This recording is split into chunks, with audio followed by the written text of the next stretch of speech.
किसी भी लोकतंत्र में सरकार का मूल काम होता है विकास करना, लेकिन हम यह मापते कैसे हैं कि विकास कैसे हो रहा है, हो भी रहा है या नहीं।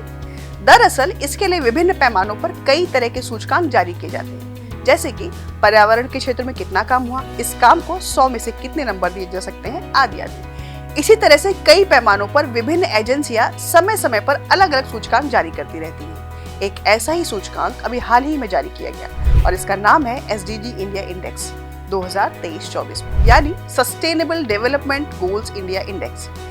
सतत विकास लक्ष्यों यानी SDG का प्रमुख मकसद है दुनिया से गरीबी को खत्म करना, साथ ही समाज में सामाजिक न्याय और पूर्ण समानता बहाल करना भी इसके लक्ष्यों में शुमार है। दरअसल साल 2015 में मिलेनियम डेवलपमेंट गोल्स की समय सीमा खत्म हो गई थी, इसीलिए 2015 में ही संयुक्त राष्ट्र महासभा की 70वीं बैठक में सतत विकास हेतु एजेंडा 2030 को स्वीकार करने पर सहमति बनी। इसके तहत सदस्य देशों द्वारा 17 विकास लक्ष्य यानी SDG और 169 प्रयोजन स्वीकार किए गए। ये SDG आप अपनी स्क्रीन पर देख सकते हैं। इसमें पहला लक्ष्य है गरीबी को पूरी तरह से खत्म करना। इसका लक्ष्य 2 है भुखमरी को खत्म करना। लक्ष्य 3 अच्छा स्वास्थ्य और जीवन स्तर। लक्ष्य 4 गुणवत्तापूर्ण शिक्षा।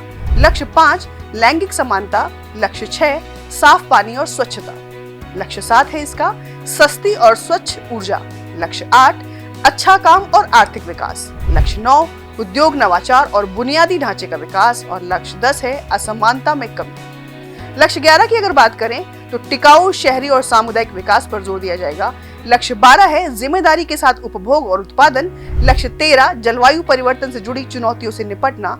लक्ष्य 14 जल संसाधनों का संरक्षण और बेहतर उपयोग। लक्ष्य 15 है स्थलीय पारिस्थितिकीय प्रणालियों का संरक्षण और सतत उपयोग। लक्ष्य 16 शांति और न्याय के लिए संस्थान और अंतिम लक्ष्य यानी कि लक्ष्य 17 है लक्ष्य प्राप्ति में सामूहिक साझेदारी। भारत भी इन SDG लक्ष्यों को अपने यहाँ लागू करने के लिए प्रतिबद्ध है। इसे न केवल लागू किया जाता है बल्कि यह कहाँ तक सफल रहा, SDG इंडिया इंडेक्स के माध्यम से इसे समय समय पर मापा जाता है। बता दें कि इसे राष्ट्रीय स्तर पर भी मापा जाता है और राज्य के स्तर पर भी मापा जाता है। बीते 12 जुलाई को SDG इंडिया इंडेक्स 2023-24 का चौथा संस्करण नीति आयोग द्वारा जारी किया गया। ये सूचकांक व्यापक रूप से सतत विकास लक्ष्यों को प्राप्त करने की दिशा में 113 संकेतकों पर राज्यों और केंद्र शासित प्रदेशों द्वारा की गई प्रगति के आधार पर उनकी रैंकिंग निर्धारित करता है। इस सूचकांक में प्रत्येक राज्य और केंद्र शासित प्रदेश के लिए 16 सतत विकास लक्ष्यों पर लक्ष्यवार स्कोर की गणना की जाती है। ये स्कोर 0 से 100 के बीच होते हैं और यदि कोई राज्य या केंद्र शासित प्रदेश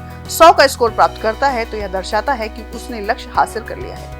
किसी राज्य या केंद्र शासित प्रदेश का स्कोर जितना अधिक होगा, लक्ष्य की दिशा में उतनी ही अचीवमेंट मानी जाएगी। इसके अलावा इसमें अन्य कैटेगराइजेशंस भी किए गए, जैसे कि अगर स्कोर 0 से 49 के बीच है तो आकांक्षी कैटेगरी में, 50 से 64 के बीच है तो परफॉर्मर कैटेगरी, 65 से 99 के बीच है तो फ्रंट रनर कैटेगरी और अगर 100 है तो अचीवर कैटेगरी में राज्यों को रखा जाएगा।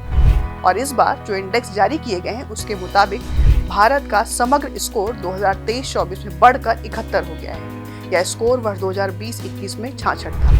इसमें केरल ने अपना पहला स्थान कायम रखा है, वहीं बिहार सबसे खराब प्रदर्शन वाला राज्य रहा है। बात अपने अगर उत्तर प्रदेश की करें तो कुल 67 का स्कोर प्राप्त करके उत्तर प्रदेश फ्रंट रनर श्रेणी में शामिल हो गया है और इस बार यूपी ने अपने पिछले स्कोर में 7 अंकों का इजाफा किया है। यही नहीं, राज्यों की ओवरऑल रैंकिंग में भी सुधार करते हुए उत्तर प्रदेश ने इस साल के संस्करण में 22वें से 18वें स्थान की छलांग लगाई है। SDG 7 यानी सस्ती और स्वच्छ ऊर्जा सूचकांक में उत्तर प्रदेश सभी राज्यों में शीर्ष पर है और इस सूचकांक में उत्तर प्रदेश को अचीवर स्टेट के रूप में चिन्हित किया गया है। इसके अलावा 6 लक्ष्यों में उत्तर प्रदेश फ्रंट रनर है। इसके अलावा 3 सूचकांकों में यूपी ने सबसे तेज वृद्धि की है, जिसमें SDG 10 यानी असमानता में कमी, SDG 13 यानी क्लाइमेट एक्शन में 13 और SDG 1 यानी कोई गरीब में नहीं 13 अंकों का सुधार किया है। SDG 7 में उत्तर प्रदेश को पहला स्थान, 100% घरों में बिजली पहुंचाने और घरों की संख्या के मुकाबले LPG PNG कनेक्शन देने के लिए प्राप्त किया है। स्वच्छ जल और स्वच्छता के लक्ष्य में यूपी ने 92,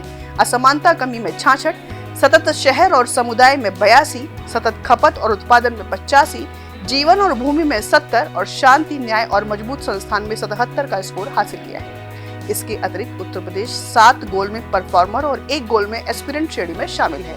इस तरह उत्तर प्रदेश के कुल प्रदर्शन की अगर हम बात करें तो 1 श्रेणी में अचीवर, 6 श्रेणियों में फ्रंट रनर और 7 में यूपी परफॉर्मर रहा है।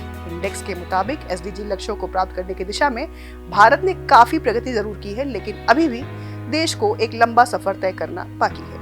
अगर आपको ये वीडियो पसंद आया हो तो इसे लाइक करें और चैनल को सब्सक्राइब करके बेल आइकन प्रेस करना ना भूलें, ताकि समय रहते सभी नए वीडियो के नोटिफिकेशंस आपको मिल सकें। Thank you.